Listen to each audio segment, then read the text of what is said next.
भ्रष्ट कर्मचारी। अकबर बादशाह का दरबार लगा हुआ था। दरबारी अपने अपने स्थानों पर बैठे हुए थे। बीरबल का आसन अलग से दिखाई दे रहा था।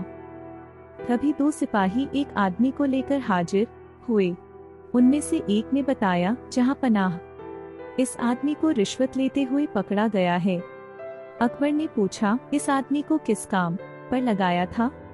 जहां पनाह, यह अनाज के गोदाम में काम करता है, सिपाही बताया।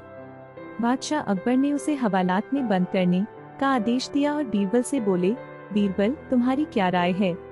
क्या इंसान को उसका पद भ्रष्टाचारी बना देता है? बीरबल ने निवेदन किया, जहां पनाह, मैं ऐसा नहीं समझता। मेरा विचार है कि भ्रष्टाचारी इंसान चाहे किसी भी पद पर हो, वह रिश्वत लेने का रास्ता निकाल ही लेता है। तभी एक दरबारी ने खड़े होकर कहा, गुस्ताखी माफ हो जहांपनाह, मैं बीरबल की इस बात से सहमत नहीं हूँ। ऐसे सैकड़ों काम है जहांपनाह, जिन्हें करते हुए रिश्वत लेना संभव नहीं है। बीरबल ने उस दरबारी से पूछा, पर एक आध नाम तो बताइए, वह कौन सा काम है?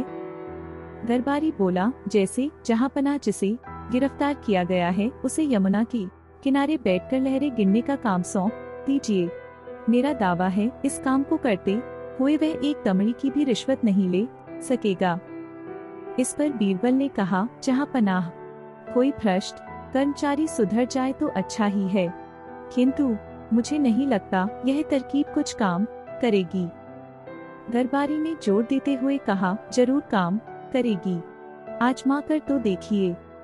बादशाह अकबर ने पूरी बात ध्यान से सुनी और उस कर्मचारी को नए काम पर लगा दिया। वह कर्मचारी सुबह से शाम तक यमुना के किनारे पर बैठा रहता और यमुना में उठने वाली लहरों की गिनती करता रहता। धीरे धीरे एक सप्ताह बीत गया। एक दिन दरबारी ने बीरबल से पूछा, बीरबल, 7 दिन हो गए हैं, अब तक उस आदमी के बारे में कोई शिकायत नहीं मिली।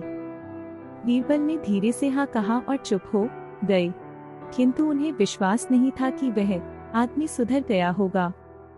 उन्होंने बादशाह से निवेदन किया, जहांपनाह, क्यों न वहां चलकर खुद देखा जाए। अकबर ने कहा, हाँ बीरबल, कल सुबह हम वहां खुद जाएंगे। दूसरे दिन बीरबल और बादशाह अकबर ने व्यापारी का वेश बनाया। उन्होंने एक नाव ली और यमुना के किनारे पर चल दिए। वह कर्मचारी यमुना के किनारे बैठकर अपने रजिस्टर में कुछ लिख रहा था। तभी बीरबल की नाव किनारे के पास पहुंची।